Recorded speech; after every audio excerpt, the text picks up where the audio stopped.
You having fun there, Noodle? Yes? You're a good girl. I know, yes. I don't want you for anything, my darling. You can go back to your bag. Yes, you can. So something that's important to remember is that Dax, just like any puppy, has tendencies as she develops to become destructive and want to rip and shred, and it's just how they explore the world and investigate things and practice skills. Are you mouthing? Yes, thank you. Good girl, thank you. You got paper in your mouth.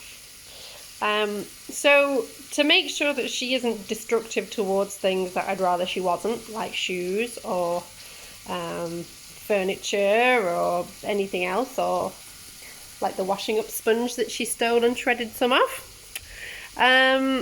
it's really important to make sure that I give her things that she is allowed to be destructive with. So this was a little brown paper bag that the mushrooms were in. I didn't need it, it was empty, we finished the mushrooms, so I gave it Dax to have a bit of a mess around with. I also give her toilet roll tubes, little cardboard boxes, anything like that, so she can express that natural behaviour, that natural drive, without trashing things that I don't want her to trash. And she still occasionally gets hold of stuff that I don't want her to, like the sponge. And she's had a little bit of a chew on the corner of the skirting board in the other room. But it's, it's natural puppy behaviour, and if we don't give them outlets for these behaviours, they can become very frustrated. They become very mouthy and grabby, and you're just not going to have a happy dog.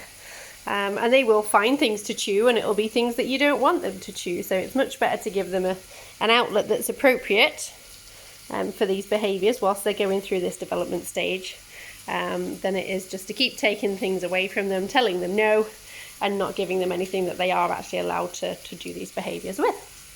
So we sacrifice paper bags and cardboard tubes. Hello, little darling, you're not supposed to be up here, are you? That's better, thank you. And cardboard tubes and cardboard boxes and things like that. Good girl. So that she can get that behaviour out when she needs to. And she's trying very hard, as you've noticed. Every time she's sort of coming around, she keeps offering me a little sit, which she knows she's supposed to do when she wants something. At the moment, she just wants my attention. So she keeps coming and she keeps sitting right in front of me, and I'm not asking her to. And this is what manding is. She knows to ask for something. She has to come and sit and be polite, which is difficult, and she's jumped a couple of little times there because she's in a bit of a silly mood. But she's trying to be very good, and it's really important to remember that they're not intentionally being little monkeys. They're just at an awkward stage at their mental development at the moment, and they're kind of a bit, there's kind of not a lot going on, in there. It's a bit empty right now. It's just gone a bit loopy. So we just got to be aware of that, and we just got to get on with it. Thank you. Good girl. Good job.